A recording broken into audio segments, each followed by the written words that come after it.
Hi எல்லாரும் எப்படி இருக்கீங்க? Welcome back to our channel first choice Kavikannan. இந்த வீடியோ ரொம்ப ஸ்பெஷலாகவே இருக்கும்னு நினைக்கிறேன். நம்ம வீட்டுக்கிட்ட பெருமாள் கோயில் வந்து புதுசாக கட்டியிருக்காங்க. அந்த கோயில் கும்பாபிஷேகம்ன்றதுனால 2 நாளாக கோயிலில் தான் வந்து இருந்தோம். காலையில் போனால் நைட் ஆகிடும் வீட்டுக்கு வரதுக்கு. இன்றைக்கி கும்பாபிஷேகம் முடிஞ்சிச்சு. ரொம்ப திருப்தியாக இருந்தது. அதே மாதிரி பார்த்திங்கன்னா பூஜை எல்லாமே அவ்வளோ நல்ல பிரம்மாண்டமாக நடந்தது. அந்த இடத்துல இருந்து அதில் வந்து நானும் பூஜையில் இருந்தன்னும் போது எனக்குமே ரொம்ப சந்தோஷமாக இருக்குது. இது வந்து முன்ன நாள் எடுத்தது தான்.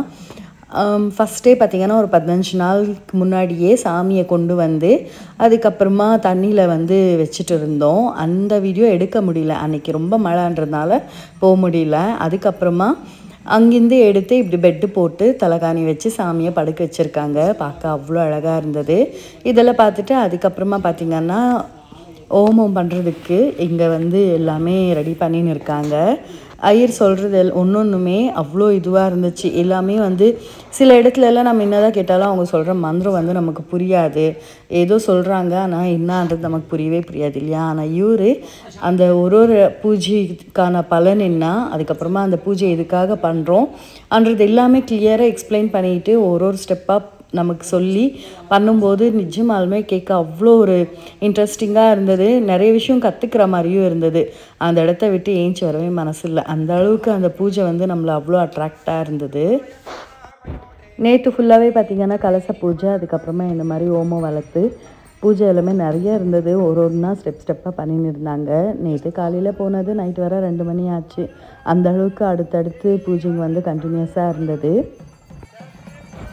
நேற்று காலையில் போனேன். அதுக்கப்புறமா அங்கேயே அன்னதானம் எல்லாம் இருக்கவே பூஜை முடிச்சுட்டு அங்கேயே பிரசாதம் சாப்பிட்டு ஒரு 2:30 மணிக்கு அப்படி வீட்டுக்கு வந்தோம். அதுக்கப்புறமா 5 மணிக்கு அப்படி திருப்பதியில் இருந்து பிரசாதம் வருதுன்னு சொல்லியிருந்தாங்க. நம்ம வீட்டுக்கிட்டேயே பார்த்திங்கன்னா எல்லோரும் வெயிட் பண்ணின்னு இருந்தோம்.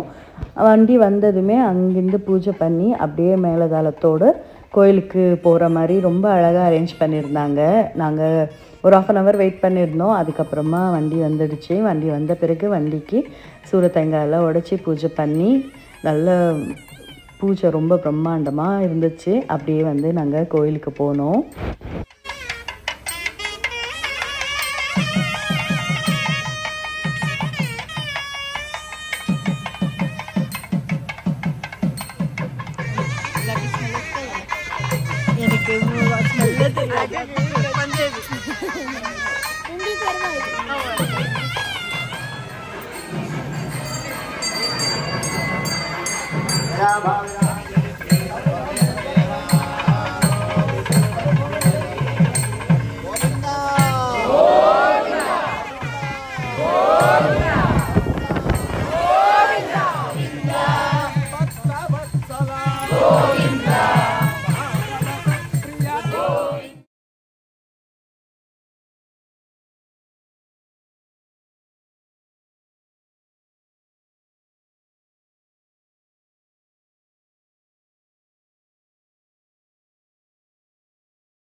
எனக்கு ओम अग्निर्मूर्धा दिवंगगोपदे पृथिव्यायं वस्त्रद्वयानि समर्पयामि उपवेदद्वयमूर्ध्वमन्त्रां धारयामि ओम नारायणाय विद्महे वासुदेवाय धीमहि तन्नो विष्णुः प्रचोदयात् महाराष्ट्राधिपतये नमः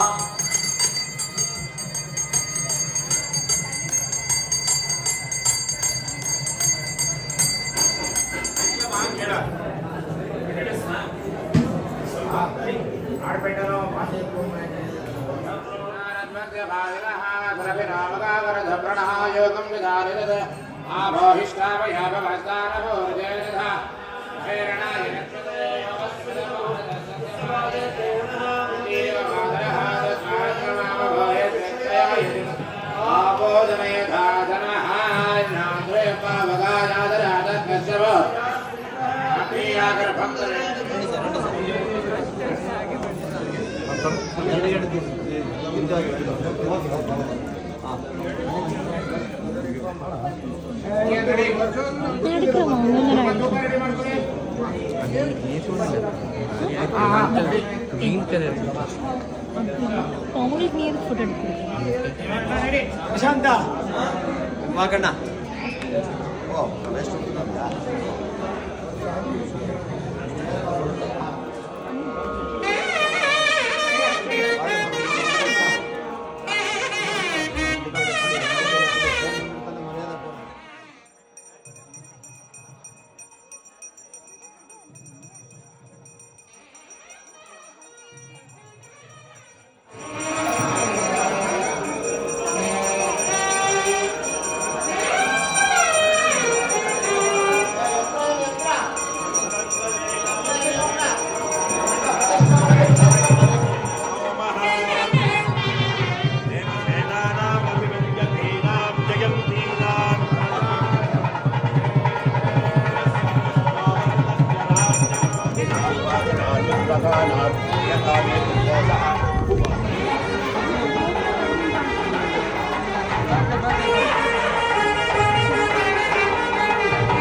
லாஸ்ட்டாக பார்த்தீங்கன்னா கலச பிரதிஷ்டாப்பனை தான் பண்ண போகிறாங்க.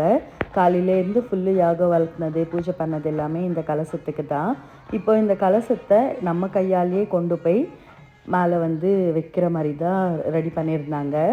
இதெல்லாமே ஒரு குடுப்பனையாக தான் நினைப்பேன். ஏன்னா எத்தனையோ பேர் இருக்கும்போது எதுக்கு நம்மளை கூப்பிட்டு வாங்க நீங்கள் வைங்கன்னு சொல்லுங்கள். அந்த மாதிரி தான் ஒரு குடுப்பனையாக இருந்துச்சு.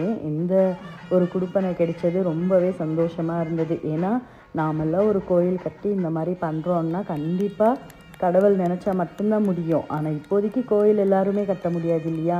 ஆனால் கட்டின கோயிலுக்கு இந்த மாதிரி நம்ம கையால் சின்ன சின்னதாக பண்ணுறது வந்து அது கடவுளோட ஆசீர்வாதம் தான் நினைப்பேன். மூலஸ்தானத்தில் இருக்கிற கோபுரத்துக்கு தான் வந்து வைக்க போகிறாங்க. அதுவும் நம்ம கையாலேயே போய் வைக்கிறது இன்னுமே நல்ல ஒரு குடுப்பனைன்னு தான் சொல்லணும்.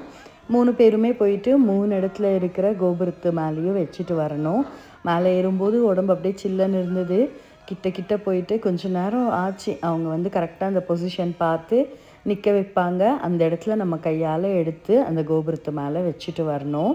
இதெல்லாம் முடிச்சுட்டு அதுக்கப்புறமா வந்த பிறகு அடுத்தது பூஜை இருந்தது. அதை பார்த்துட்டு நாங்கள் அதுக்கப்புறமா தான் வீட்டுக்கு கிளம்பினோம்.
இது வந்து மறுநாள் எடுத்தது தான்.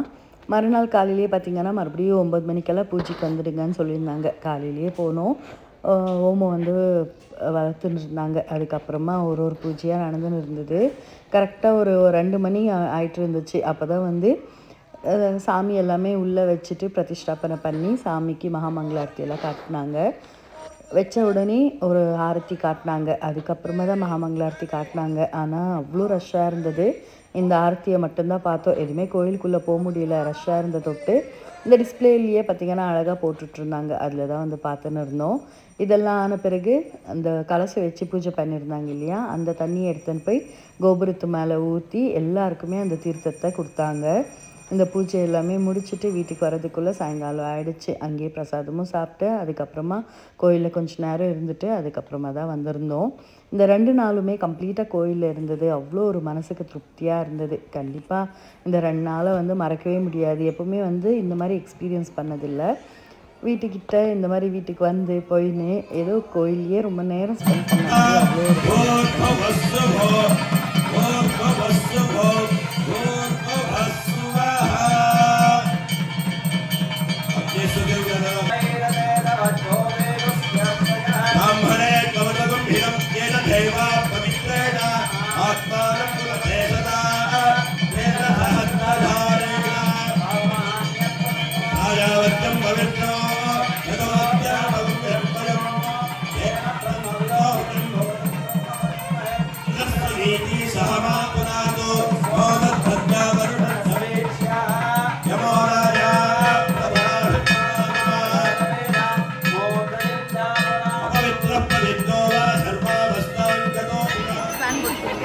இல்லாட்டி மிரட்டி அமைச்சிருப்பேன் கூட சொன்னாங்க.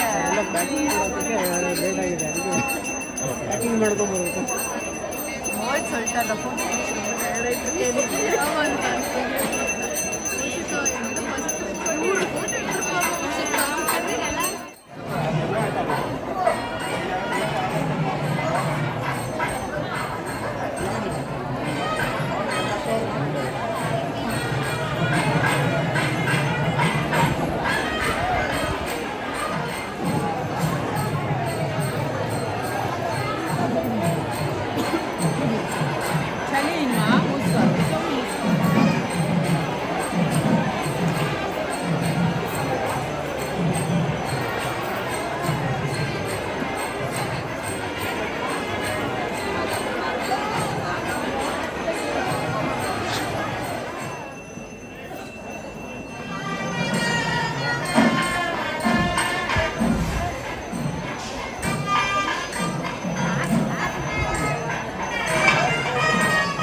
அட்லாஸ்ட் பார்த்திங்கன்னா 2 மணிக்கு கும்பாபிஷேகம் நடந்துச்சு. அந்த தண்ணி வந்து கலசத்தை மேலே ஊற்றிட்டு அந்த தண்ணியை நமக்கு தீர்த்தமாக கொடுத்துருந்தாங்க. மேலே இருந்து அந்த பூவெல்லாம் தூவும்போது அவ்வளோ ஒரு மனசுக்கு திருப்தியாக இருந்தது. அந்த பூவெல்லாம் எடுத்துகிட்டு அதுக்கப்புறமா முழுஸ்தானம் போய் சாமி கும்பிட்டு வீட்டுக்கு வந்தோம்.